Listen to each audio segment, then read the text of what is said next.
Dr. Stein, you said that you oppose the use of U.S. forces overseas.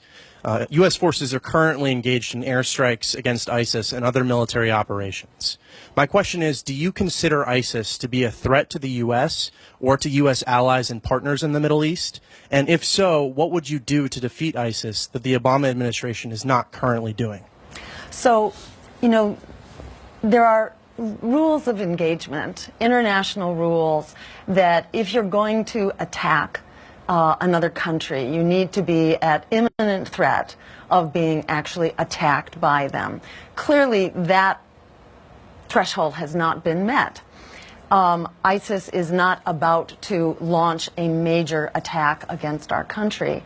And we have a track record now of fighting terrorism, not only ISIS, but Al-Qaeda before it, the Taliban before that. And this track record is not looking so good. We have spent $6 trillion, according to a recent Harvard study, when you include the costs, the ongoing costs of health care for our wounded veterans who deserve the highest care possible. $6 trillion, which since 2001.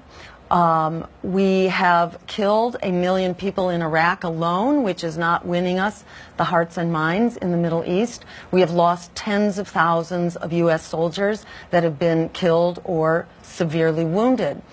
And what do we have to show for this?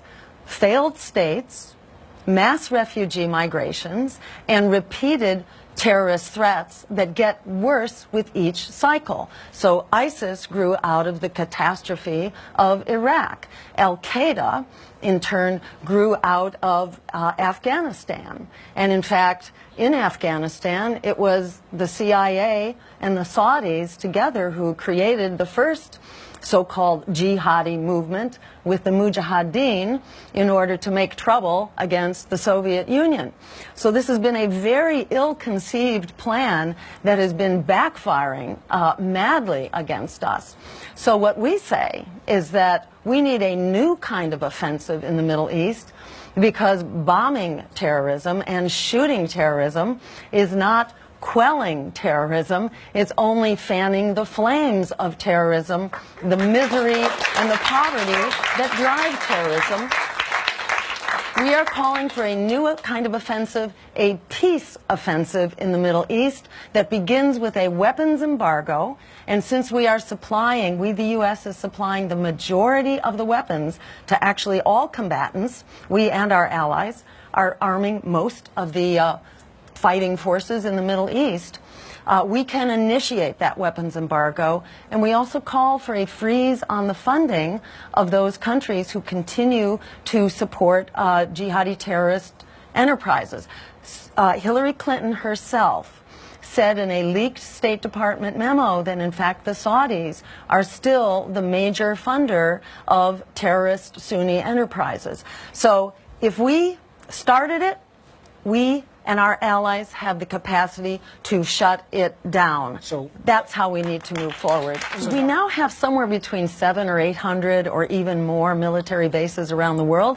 Do you know how many military bases all other countries combined have? About 30.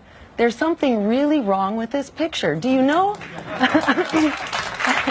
Do you know how much of our budget actually goes to maintaining this bloated and dangerous military budget? 54% of our discretionary budget, which is about half of your income tax, is going to this failed, catastrophic policy of regime change. But I'm just trying to be clear. Would you close all of them?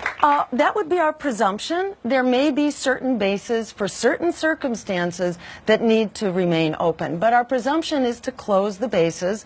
And our presumption is also to shut down the weapon systems like the F-35 that will cost us almost $1.5 trillion before we're done. Or to shut down the new generation of nuclear weapons, which has no role whatsoever in military or on the planet. We need to be backing off and phasing out all nuclear weapons now, not moving forward with a new $1 trillion program for new nuclear weapons.